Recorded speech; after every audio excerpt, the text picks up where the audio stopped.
This is the Louis T. Network.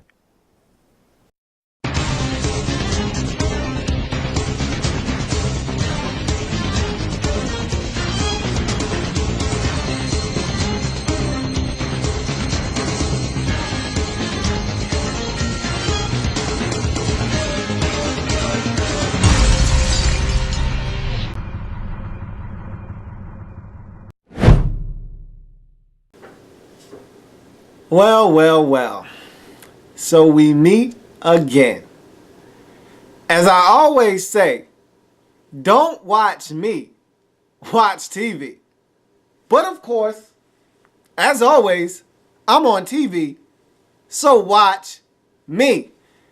Welcome to the program. I'm your host, Louis T. And this is Pro Football Central Weekly. Today, we have a lot up on the slate as we are even closer to the start of the 2013 NFL football regular season. Cannot wait. Bart Scott. Absolutely.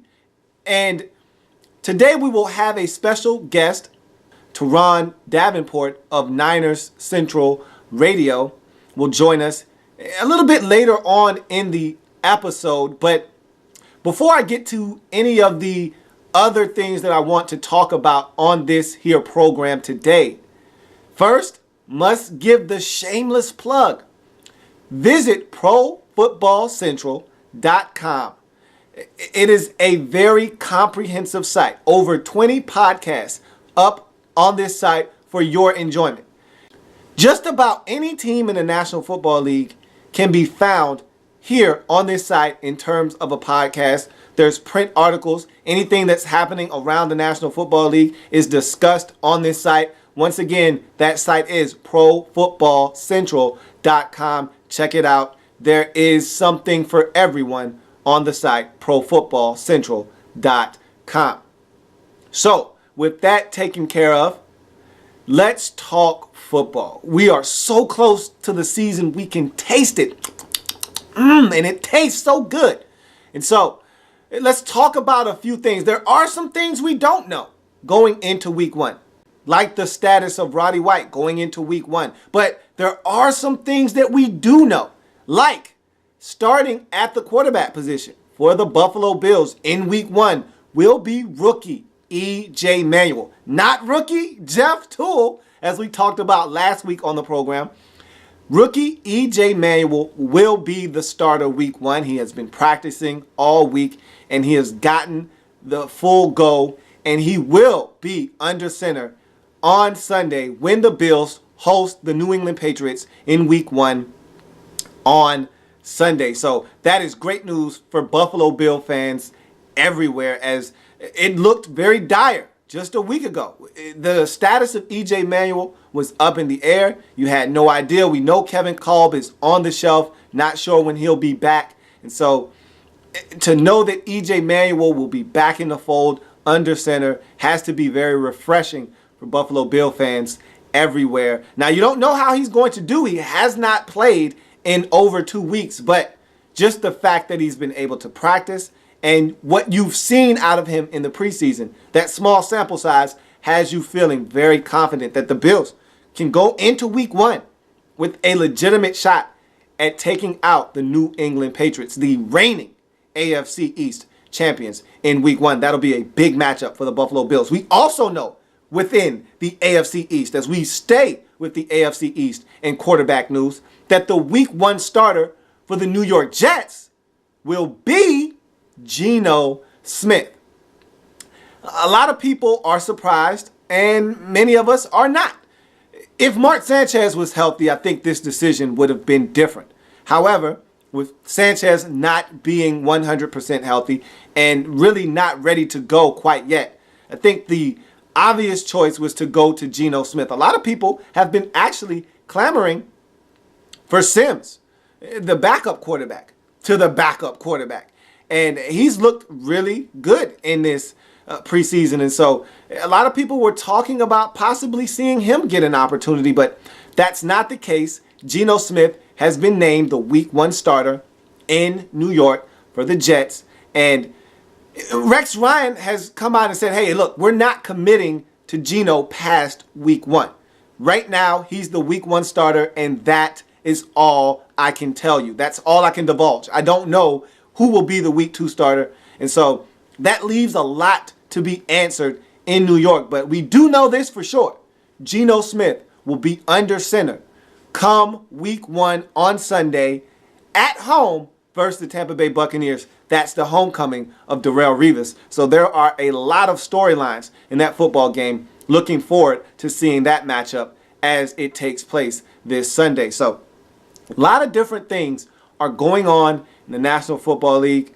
Rosters have been set. Some guys have been cut. Others have been held on to. Some surprise moves around the National Football League. And so everything's squared away. 53-man rosters have been set. And now we can start talking about the regular season. And we'll talk about it a little bit more later on in the program as we continue on getting ready for kickoff 2013. So looking at this game with the Broncos and the Baltimore Ravens now, a lot of interesting dynamics here. As we all know, the Ravens are your reigning Super Bowl champions and defending Super Bowl champions, yet they are on the road in Denver. A scheduling snafu of sorts. The Ravens and the Orioles share the parking lot, as we know, and the Orioles have a game on Thursday, which would have been the home opener for the Ravens, and they couldn't get on the same page as far as making that whole situation work out. And so Ravens are on the road at Denver, the team that they put out of the postseason in the divisional round last year. And so a lot is going on there as far as storylines are concerned. You look at the Broncos. Can they rebound after that disappointing end to their season? Here's the team that put you out of the postseason, that took away your Super Bowl aspirations. Here they are coming to your house, week 1. A game that you probably should have been on the road for. Nonetheless, you have this matchup at home. How are they going to respond? There's not going to be any Champ Bailey in this football game. He has been ruled out of this game on Thursday. So a lot is going to be asked of this Broncos defense. No more Doomerville. No Von Miller for the first 6 games. Now no Champ Bailey in this first matchup. Defensive coordinator Jack Del Rio has his work cut out for him in this football game, as he does not have a lot of weapons at his disposal. So we'll see how he's able to coach up this defense, put players in positions to make plays, and limit this Baltimore Ravens offensive attack. You look at the Ravens, this is a totally different team from a season ago, missing 8 starters from a season ago. And so on both sides of the football, this is a different football team. This defense is revamped. They look like they're hungry, like they can go out and be a better defense than they were a season ago. This offense looks to be depleted somewhat. A lot of different faces. No Dennis Pitta. Ed Dixon is banged up. So you got question marks at the tight end position. No more Anquan Bolden. So Torrey Smith has to assume the role as number 1 receiver. That's a big question mark. There's no number 2 as far as we're concerned right now. No one has stepped up and assumed the role of number 2 receiver in Baltimore. So a lot of questions have to be answered on this Baltimore Ravens football team. This offensive line was not sharp in the preseason, and so question marks are looming all around this Ravens football team. And so there are a lot of storylines going into this first game, but guess what? That's what makes the NFL such compelling TV, and we can't wait to get this season underway. So that should be a great game to watch coming up to open up this season on kickoff weekend 2013. I will take a short break, and then I will be right back with Terron Davenport of Niners Central Radio here on Pro Football Central Weekly. This isn't your average tequila. Distilled 5 times, bottled in pure crystal, and wrapped in satin. This is an experience of luxury for people who appreciate the finer things in life. Bonito Tequila is elegant, sophisticated, luxurious, worldly, refined, and beyond perfection. This is the exclusive drink of the modern sophisticate. Try Bonita Tequila, the ultimate tequila experience. This is a Pro Football Central exclusive. I am pleased to be joined by co-host of Niner Talk Central and Bay Sports Net writer Terron Davenport on the show. Thank you for joining us. How are you doing today, Terron? Oh, man, I'm doing really well, man. I appreciate you having me on.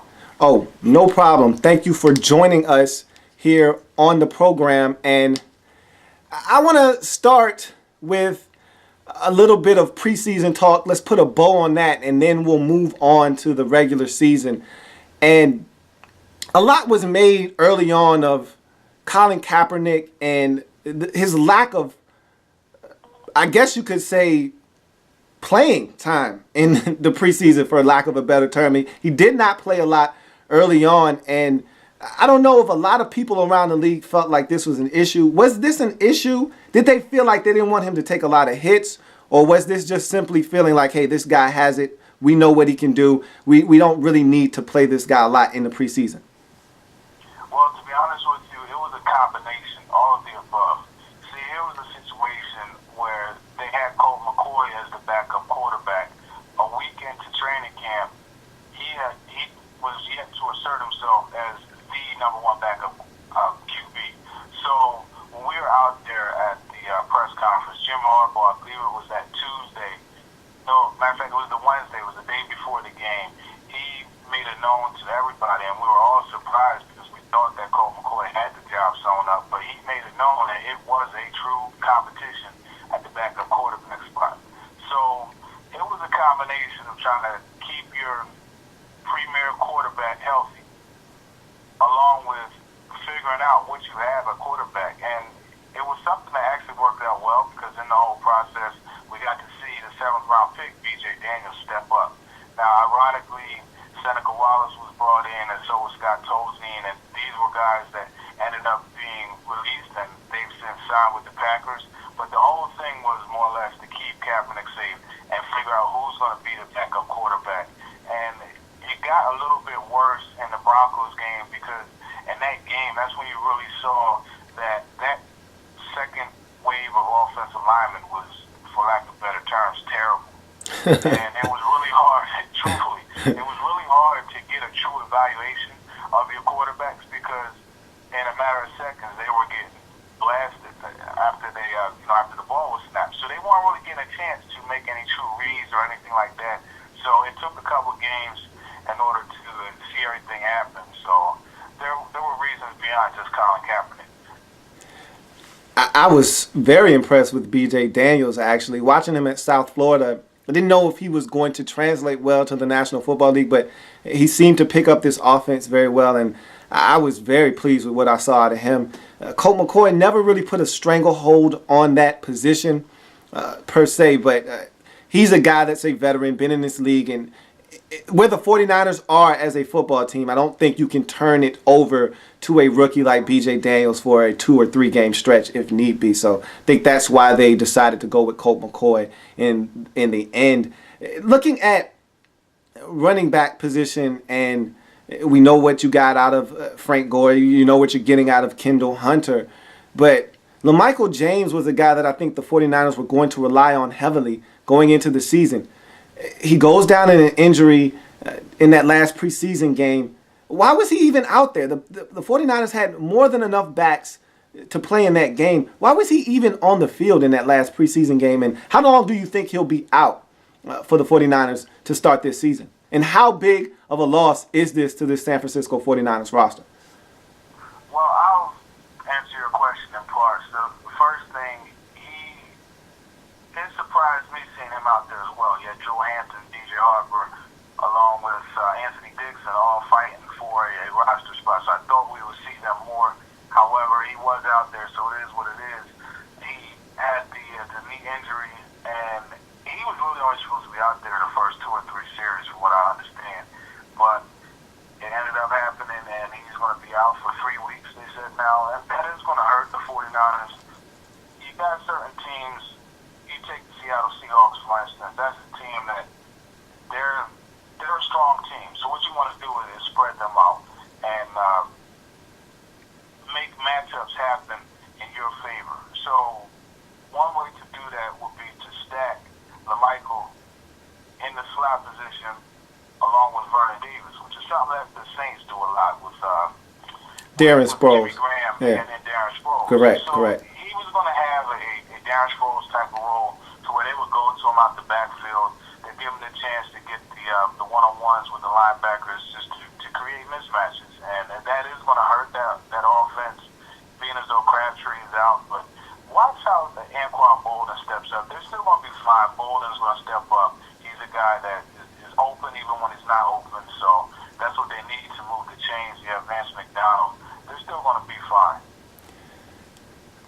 Who do you see stepping up in the absence of a big play receiver?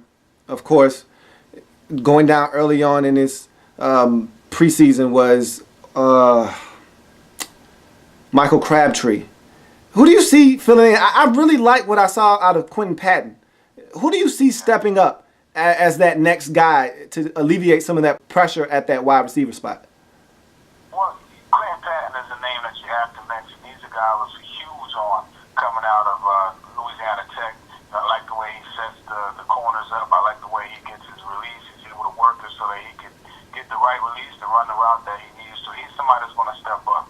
You look at the way he flashed in the 2 games, the catch that he had where he broke he didn't even break the tackle because nobody touched him. He stuck his foot in the ground, changed his direction, and outran the secondary to score the touchdown. That showed that he has the breakaway speed, despite the 4.53 that he tested. Yeah. And then you just look at his hand; he's very sure-handed. So that's somebody that's going to step up. Marlon Moore surprised me. He's the guy that came right in, and they really were impressed with him right away. He got the starter treatment. I mean, you look, he didn't play that much himself in the preseason, and that was because they were convinced that he was going to be a guy that's going to be a contributor. So he's somebody to look at. But more importantly, I think it's really going to come down to that 12 personnel that they've always been good at working at, and that's having Vernon Davis in the game. He's going to be a 1,000-yard receiver this year. He's going to be the one that steps up. Obviously, he's a tight end, but he's going to be the number 1 receiver, so to speak, the first option that they're going to look to, the one that they're going to look to get the ball to. But then you have to mention Anquan Bolden, and it just I want to circle right back to Vance McDonald. He's a guy that is going to, I predict him having 30 to 40 catches, 4 touchdowns. He's going to surprise some people. Very athletic for his size, and he has decent speed. He's strong. He's a guy that knows how to get his body on the linebackers and safeties in the middle of the field, and he'll be somebody that'll be a nice safety option. Then not to mention you have Kyle Williams. Kyle Williams is a guy I'm predicting to have 16 yards per catch average on this season, and he is a deep threat. He's going to play the Victor Cruz type of role in the slot. So there's some guys that will step up. Unfortunately, Crab is going to be out until at least November, and then Manningham will be coming back a little bit before then. So there's going to be a good opportunity for this team to be healthy rolling into the playoffs. You know what happens when you have momentum going into the playoffs. You need not look any further than the New York Giants for that. So that is definitely the case. Let's go big picture now before we kind of narrow in our focus on this week 1 matchup versus the Packers. Big picture for the San Francisco 49ers. You look at this team and they've paid their dues, so to speak. You look at that heartbreaking loss in 2011 to the Giants and Kyle Williams and a couple of fumbles. You look at 2012 and just falling short in the Super Bowl versus the Ravens. Does this team feel like they've paid their dues and it's their time in 2013? Most definitely. Almost to a player, they feel that. Everyone feels that the time is now to win this Super Bowl. Some of the guys have been there even before the team was anything near competitive, and they're ready to go. This team is full of leadership. Justin Smith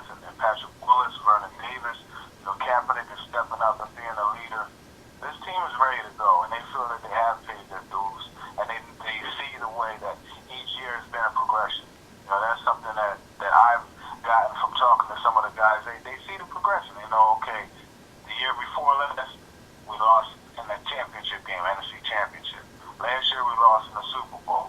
Now it's our time to finish the deal. And that's really what it is. They feel that they have unfinished business. And I like when a team has that mentality, especially a team that's coached by a guy like Jim Harbaugh, a blue-collar type of guy that, you know, his mentality is roll your sleeves up and go to work.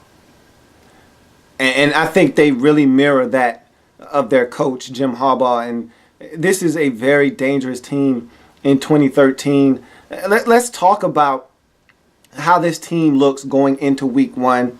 A couple of nicks and bruises. Patrick Willis is probably going to go with that broken hand.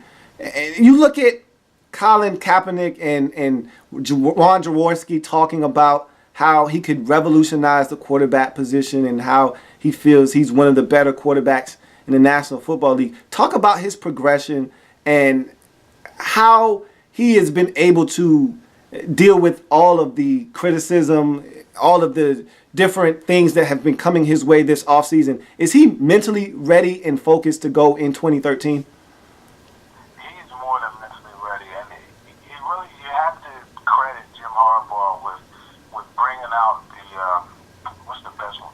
With bringing out this talent in him, as far as infusing his own intelligence or wisdom when speaking to the media. Kaepernick is very selective with what he says, and he doesn't allow anything to get to him. Case in point, he heard that comment about him potentially being the best ever, and he says, yeah, that's great, but I only played 10 games. I still got a lot of work to do. Right. And I commend him for that. I'm proud of him for that, for not taking that and running with it. Right. You know, he still brought up the fact that he has work to do and that he's early in his career. And with Kaepernick, you're talking about a guy that he's a grinder, a very hard worker, and he's actually, believe it or not, gotten faster. Ricardo Lockett, D2, 200-yard dash, national champion at Fort Valley State a couple years ago. They worked together this summer in Atlanta, and Kaepernick has now learned how to run. Now, this is a guy that, against the Packers, was clocked running 27 miles an hour. No lie. You look it up on Sports Science. Yeah. This fool running 27 miles an hour. So he's already fast. Right. Many players are on record saying that he is a lot faster than they thought. Yeah. So I say all that to say that now he's gotten even faster because now he learned how to run. And what I mean by that is he learned to not cross his arms across his body when he's running. You look at track runners, they run as a smooth movement, up Right. and down, back and forth, Right. not across your body. So that's something. But then not to mention, you look at the tempo, the Broncos game is when I really saw it. And I made a point to say it to Kaepernick. You know, I commend him for the tempo. Of course, it was one drive, but the tempo was just, it was going. It was going. And that's what it was a problem this past year as far as like clock management and just spending too much time in the huddle and time between snaps. It was a team that was 30-plus seconds in between snaps, and that's the slowest in the NFL. So it is an area that needed to improve. As you know, any team, they have to get in a rhythm. So that's something. Then not to mention his touch passing game. You know, he's a guy that is known to be someone that rifles the ball into spots and things like that. He's not going to be able to do that because now teams are going to be really focused on stopping that read option. And I'm so glad that teams are going to focus on that because as I had a conversation with LT, with Danny Thompson, and we're talking about how defensive players are going to read the run first. So what happens? Your linebackers are frozen, and you have a 4-3, 4-4 tight end named Vernon Davis sneaking right behind him, catching the ball in the open field for a big game. Let me stop you right there. Speaking of Vernon Davis, you've mentioned him a couple of times, and you said yourself that you feel like he's going to have over 1,000 yards. And is the rapport between he and Kaepernick better this year? I thought that last year, Kaepernick being a backup, he had more rapport with Delaney Walker. And I thought at times he and Vernon Davis weren't on the same page. And if you watched Turning Point last year, Vernon Davis was very upset on the sideline. Randy Moss, of all people, had to calm him down because he wasn't getting the football enough. Are they on the same page? Is this rapport better in 2013 than it was a season ago? Yeah, and first of all, the thing with Vernon Davis, all of last year, the focus was to stop him. And Colin Kaepernick, the thing I like about him is he's not somebody that's going to force the ball to any particular player. Right. He says it all the time. But why do you throw the ball to Crabtree so much? Because he's open. Yeah. Why do you throw the ball to Delaney Walker so much? Because he's open. He's going to look for the open guy and throw the ball to him. So what ended up happening is teams were really gearing up to stop Vernon Davis, not allow Crabtree to open up, and Delaney Walker to open up.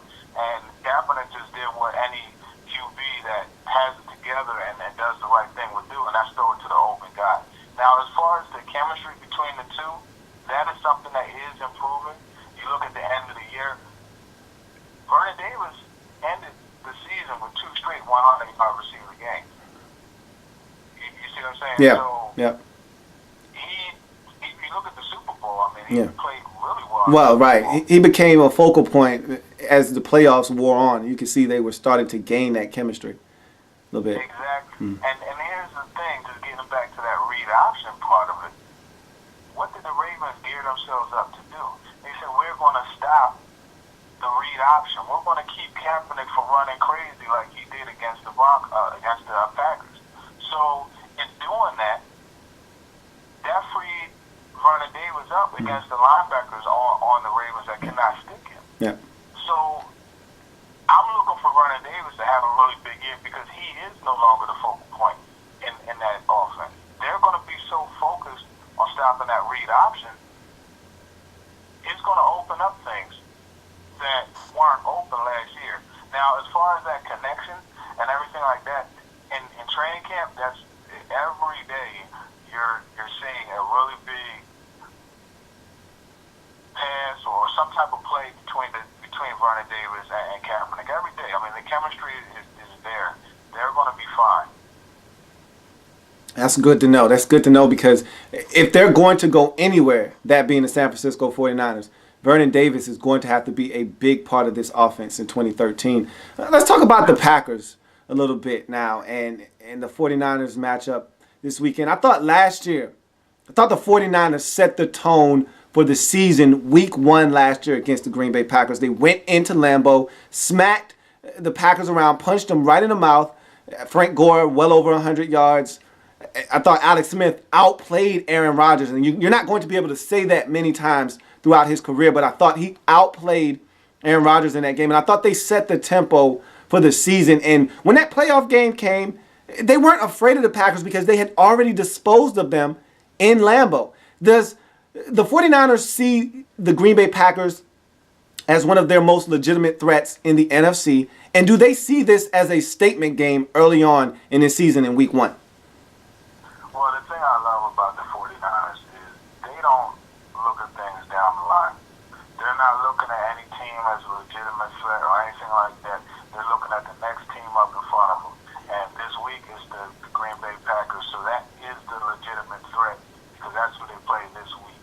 This is a team that's very well coached, very well ran, and their mentality is really together. And they're not going to get caught up in that whole thing about, this team or that team is ranked in the rankings. Harbaugh has a thing where he calls all that nonsense. He identifies it as Freddie P. Soft, and he doesn't want anything to do with that. And as a team, that's the same mentality. Wow, that is very interesting. So they just take it with a one game at a time approach, which is what you're supposed to do in this league. One play, 1 quarter, 1 half, 1 game at a time. And again, this team is a reflection of Jim Harbaugh, and that statement that you just made, it just reflects that even more. Well, I thank you for your time, Terron. Great stuff, and definitely want to have you back on the program again. That was very insightful. Terron Davenport, everyone. Thanks for joining us. No problem. Thanks for having me on, man. So, that was some really insightful information from Terron Davenport, Niners Talk Central on ProFootballCentral.com. And you see why the 49ers are one of the favorites, if not the favorite, to come out of the NFC and get to the Super Bowl again and possibly win it this time because of statements like the one he just made. Taking it one game at a time and really just focusing in on the Packers as the team in front of them and not looking at the big picture. And a lot of teams can get caught up in that hype. And the 49ers so far have been just as even keel as you can be in the National Football League. And they're going to be a team to be reckoned with in 2013. So now that you've had that interview, now that we've talked about things around the league, maybe you're full. You might have a little bit of space. I think you have enough space for a mental snack. And the mental snack for today is, it's football time. The National Football League is about to get underway in 2013. And this is the best time of the year for every single football fan around America, around the country, around the world. Because your team has a shot.